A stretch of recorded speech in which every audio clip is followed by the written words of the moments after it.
Hey, my name is Matt Stohrer and I repair saxophones for a living. Today I would like to show you a rather interesting piece of saxophone history not a lot of people are aware of. This is a Keilwerth, German saxophone maker known today for their SX90 and SX90R saxophones. They've actually been around since 1930. Not a lot of people know that. And this is a 1939 Keilwerth New King Series 1. And you'll notice it looks quite different from the modern Keilwerths. Now,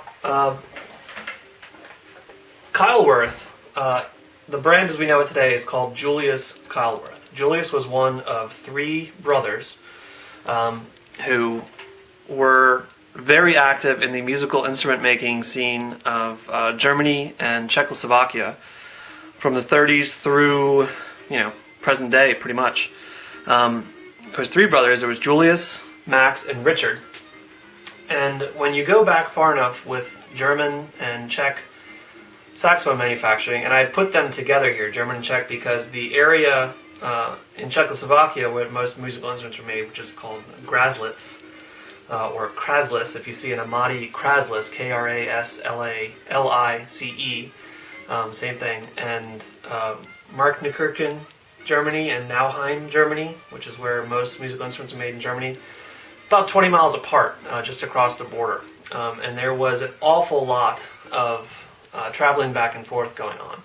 Now, Richard, Julius, and Max Keilwerth were all very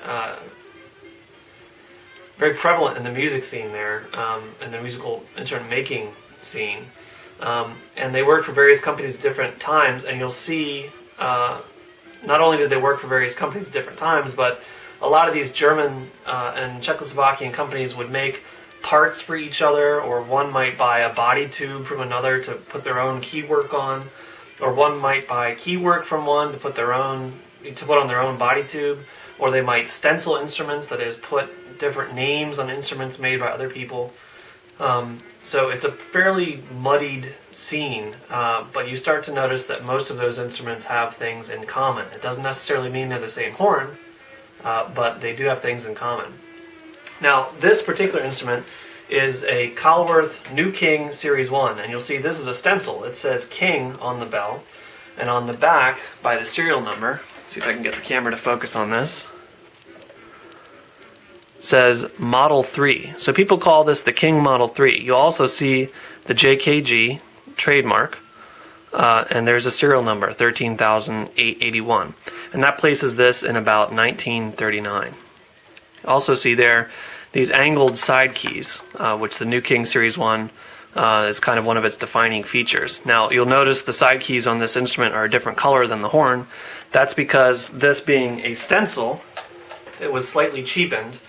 Relative to the New King Series 1. It had everything else in common with one that said New King Series 1 on the bell, except it was missing angled side keys. It had just regular straight side keys and no front F. So this was actually my personal horn for about 5 years. So I added a front F and the side keys off of a New King Series 1 Alto that was damaged beyond repair. So this has all of the features of a New King Series 1 with the exception of the bell engraving. You'll also notice it has a Kahn style left-hand pinky table. Also has a micro tuner like a Kahn, which means you screw this in and out and it actually lengthens the neck and you tune that way. And it has inline stack tone holes, which is common for this vintage of saxophone. I like to say that the stacks on this, the upper and lower stack, feel similar to a Selmer balanced action, while the pinky tables, both left hand and right hand, feel very much like a Kahn. Now these side keys, they look a little unusual until you see them actually in the hand. They line up perfectly, and you can actually roll from one to the next. They're extremely comfortable, very easy to hit, and you don't accidentally hit one because they're angled along the same plane as what your hand is doing at that point. And they're extremely comfortable. I think it's kind of unusual that this didn't catch on because it's by far the most comfortable side key design that I've ever come across. Now these saxophones play very well, I think. They have a very, very nice tone. The only issue I would say I have with them is that sometimes intonation can be a little bit weird on modern mouthpieces. If you play a modern, like long mouthpiece with a small chamber, like say a Berg Larson or a Lawton or something like that, usually you're going to find that your bell keys are sharp and your palm keys are flat. Now when I play on a larger chambered mouthpiece, the intonation on this is actually very good. I use a Morgan 3C and don't have any issues. I've actually played in classical ensembles on this, and people have remarked on how good the intonation is. So your mileage may vary though. I know some folks have played these on modern mouthpieces and not have any issues, and I know some folks that have played these and just can't really get together on the intonation, particularly the palm keys can be flat for some people. But like I said, I've never really had an issue, and I played this horn for about 5 years as my main act, and I really, really liked it. I've just finally given it up for a couple other horns because I just sort of go through stuff, because I'm a repairman. I get a lot of different horns in my hands and eventually just sort of like other stuff. So design features of this horn, you've got the micro tuner like you see on cons. It's important to make sure this is in good working condition. It's important to make sure that you actually get an air seal on this guy. You can plug the bottom of the neck tenon and do a suction test here, and if there's any sort of leaks in this micro tuner, you'll feel it, and those need to be fixed. That's a leak just like anywhere else. You've also got rolled tone holes. They are not usually very level coming from the factory, and because they're rolled tone holes, there's not a ton you can do to make them perfectly level. You sort of have to work around it, so keep that in mind when you're doing your pad work, that you're going to have to spend a bit more time than you would otherwise usually on these to get them into order. Also, the original construction out of the factory is variable. Some of them are really, really nice out of the factory. Some of them have some key slop. So be prepared when you work on one of these to do some mechanical work on it. Now I did a full overhaul on this, so everything is nice and tight. But it was definitely a little bit of a job getting this really tight and snappy because of the mechanical wear and slop that was, I think, initially present from the factory, because as you can see, this horn isn't too worn. Didn't look like it got played a whole lot. And this is in silver plate. You'll see them in nickel plate and lacquer.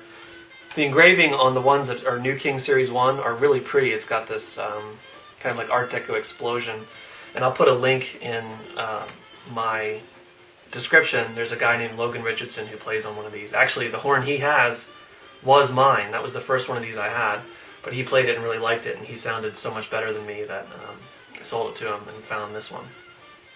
So this is a 1939 New King, and it's interesting that this is a 1939 because you think about where this was made, which at the time was Nazi Germany, and the Nazis considered saxophones a Western menace, and a lot of companies were forced to stop making them. Keilwerth kept making them, and sometimes, I haven't seen it on Keilwerth, but some companies, there's one called Adler, that'll actually have Nazi engraving on them, and I guess it was being used in a military band. But thankfully not this one, because I don't know if I could play a horn that had that on it.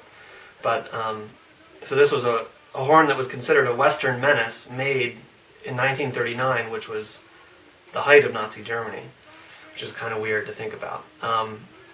Keilwerth themselves, I don't think that they were too into that. They actually kind of moved around trying to, I think, stay out of the political scene there because, they were making musical instruments, and that wasn't exactly high on the priority list for the war machine at the time.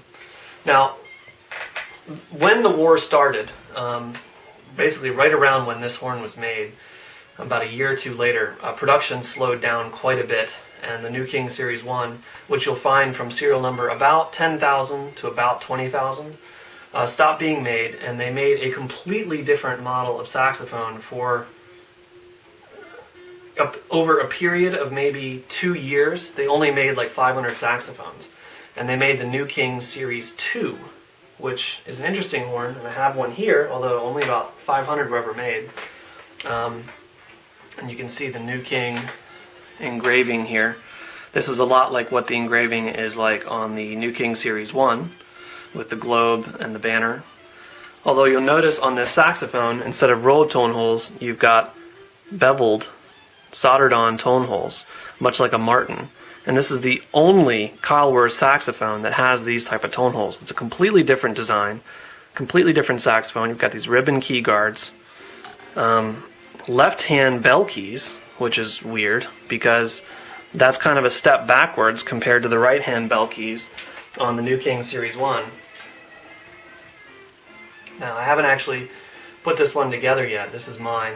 I plan on overhauling it sometime, but my horns always kind of get a back seat to all the customer horns. And this is serial number 20,494. This would have been made in about 1947. Between around 45 and 51, they only made a little over 1,000 horns. So obviously they were having a difficult time with reconstruction after the war. So you've got the New King Series 1 and the New King Series 2. Now the New King and the Tone King, which was a slightly fancier version of the New King, was Keilwerth's main horn from the 30s until the 80s. And when you hear about the Cuff Superba 1, that is a stencil of the New King Series 4. There were 4 major revisions. This is the first, this is the second. The New King Series 3 is the Keilwerth you see with like the plastic key guard from the 50s and 60s. And then the New King Series 4 has key guards a little more like this, and the Cuff Superba is a stencil of the New King Series 4. And that was imported by Herb Cuff in the 70s and 80s. And then after the New King Series 4, they changed over to the SX90, which they made in a roll tone holes version called the SX90R and a straight tone holes version called the SX90. So that's Keilwerth. They've been around since about 1930. The 3 brothers that originally made up Keilwerth split off and did a lot of stuff in Germany and Czechoslovakia. And you see a lot of things that look similar. But the Keilwerth that we know today is after Julius Keilwerth, who made saxophones starting in the 30s that looked a lot like Kahn's, and eventually over time they started to look more like Keilwerth's, with this one strange kind of red-headed stepchild thrown in the middle that is the New King Series 2 with beveled tone holes. And when I finish this horn, I will do an overview, although I doubt you'll ever see one of these. I've seen maybe 3 or 4 on eBay in the past few years. Seems like maybe there's 500 to 1,000 of them made. No one really knows. There's not a whole lot of information out there on them. I'm interested to see what it plays like. Tone hole placement seems to be very similar to this horn. So I'm imagining the intonation tendencies should be similar, but we'll see, because the necks are not interchangeable on these horns. So there you have it, 1939 Keilwerth New King Series 1 Alto saxophone, silver plate. Great players, not too expensive, pretty easy to find, and if you're willing to work around some intonation issues, I'd say similar to a Kahn New Wonder Series 2, then you've got a great saxophone. And I think they're very unique, and they're actually very comfortable under the fingers for the time period in which they were built. So that's it. My name is Matt Stohrer. I repair saxophones for a living. I hope you found this helpful, informative, interesting, useful. If you have any comments, please leave them below, or you can check out my website at storemusic.com. You can get in touch with me there. If you have any questions, concerns, feel free to email me as well. Anything saxophone related, I love to talk about it, and I'd love to help you out if I can. Thanks so much for watching.